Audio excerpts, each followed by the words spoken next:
पण हे ठरवलं तुम्ही एकदा, डिटरमाइंड, जे ठरवलंय तेच तुम्ही मिळवणं म्हणजे क्वालिटी मेंटेन करणं. राईट. मग आता आपण एक गोष्ट सांगतो तुम्हाला मी.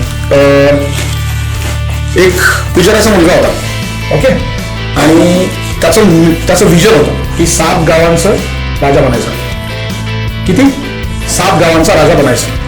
मग हे त्याचं विजन होतं.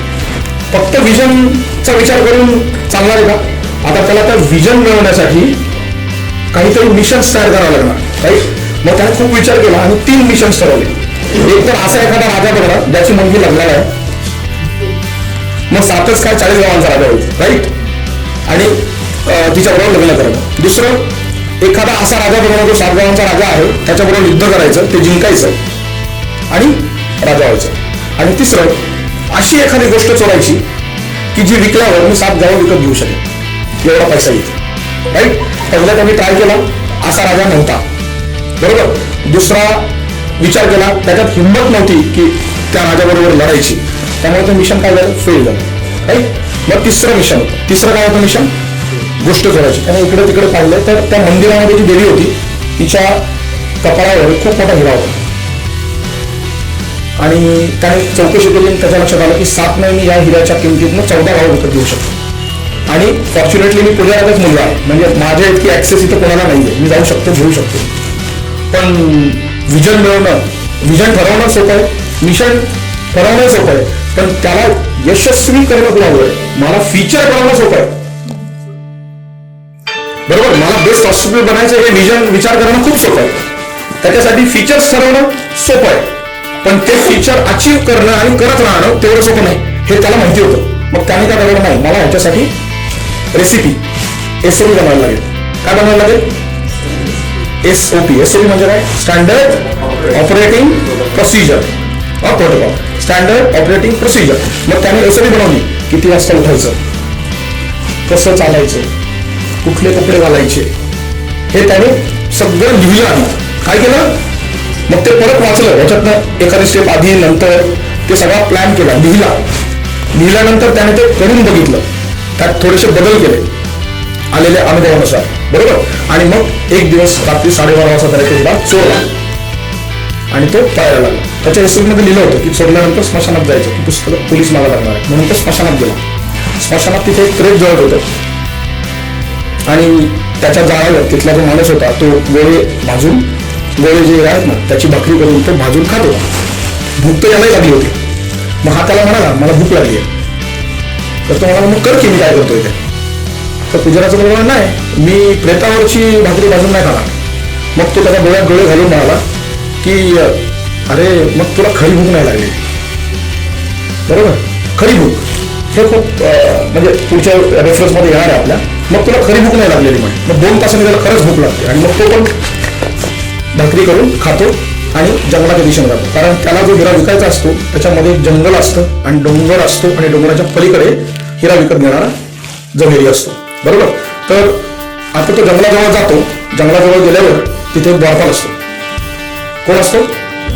विजन काय, 7 गावं विकत घ्यायची. मिशन काय, आता हा हिरा विकायचा. बरोबर. मध्ये काय आलं, हे अनिश्चितता. काय आली? निश्चित काही नसतं. आपण जरी SOP लिहिली, बघा लक्षात घ्या, तरी पण ठरलेला रिझल्ट मिळेलच असं नाही. जरी तुम्ही फीचर्स ठरवले, जरी तुम्ही SOP लिहिली, तरी सुद्धा पेशंट मॅनेजमेंट मध्ये अनिश्चितता येऊ शकते, जशी याच्या आयुष्यात पण आली. तो द्वारपाल म्हणाला, हे पहा, तुम्हाला जर आत जायचं असेल तर आत आदिवासींची एक वस्ती आमची आणि आमचे स्वतःचे काही नियम आहेत. काय ते नियम तुम्हाला सगळे पाळायला लागतील.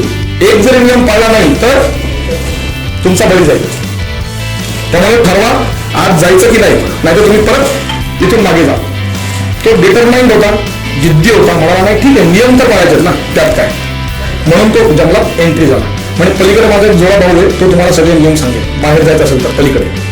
राईट. कारण इथे आत येण्याचे नियम आहेत ते मी तुम्हाला सांगितले. जर तुम्हाला बाहेर जायचं असेल तर त्याच्याकडे नियम आहे. तो जोडा भाऊ येतो, त्याला तो सांगतो की मला हा हिरा विकायचा आहे, हे माझं विजन आहे आणि मला हा हिरा विकायचा आहे, हे माझं मिशन आहे, तर मला जायचं आहे. तर तो मला आहे, पण इथली एक अट आहे, इथला एक रूल आहे, इथला एक गायडन्स आहे, इथलं एक रेग्युलेशन आहे की इथे गावात राहणारा 18 वर्षाचा मोठा जो कोणी असेल तो तुमच्यासाठी जर बळी द्यायला तयार होत असेल तर तुम्हाला जाता येईल.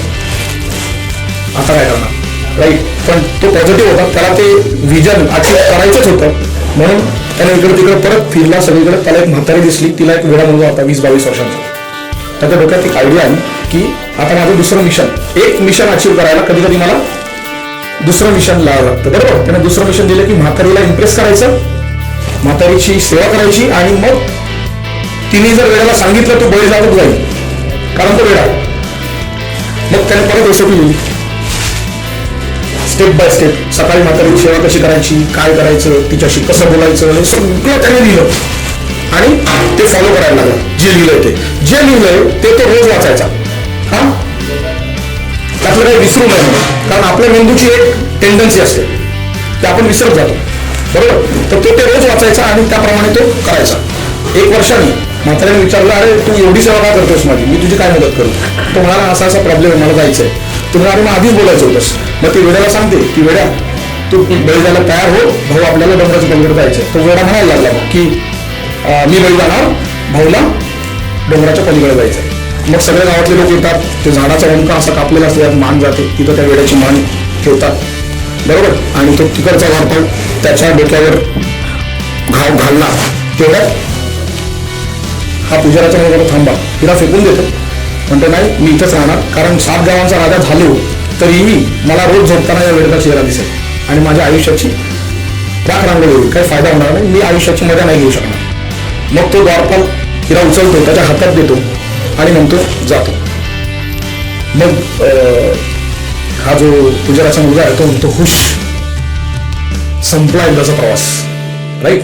पण मग द्वारपाल काय म्हणतो, त्याच्या डोळ्यात डोळे घालून परत, तो प्रवास संपला नाही, आताशी खरा तुझा प्रवास सुरू झालाय, बरोबर.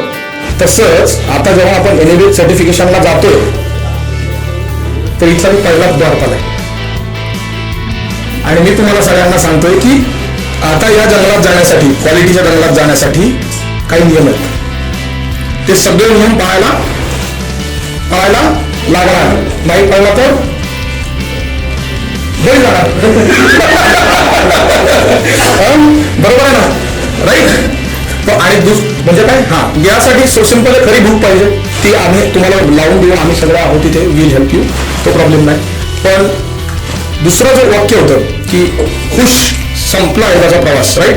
तर NABH सर्टिफिकेशन किंवा क्वालिटीचा जो हा प्रवास आहे, हा सर्टिफिकेट आल्यानंतर तुम्ही असं नाही म्हणायचं खुश आल्यानंतर सर्टिफिकेट, चला आता आपल्या पहिल्याच्या प्रॅक्टिस सुरू करू, तसं नाही करायचं. ऍक्च्युली सर्टिफिकेट आल्यावर तुमचा क्वालिटीच्या दिशेने खरा प्रवास सुरू होणार आहे, ते पाळत राहा. आता ते पाळायचं कसं, हे नियम शिकण्यासाठी हे 2 महिने, आणि एकदा हे 2 महिने संपले, सर्टिफिकेट आलं की तुमचा प्रवास विजनच्या दृष्टिकोनात, म्हणजे आपल्याला बेस्ट हॉस्पिटल बनायचं, तिकडे सुरू होणार आहे.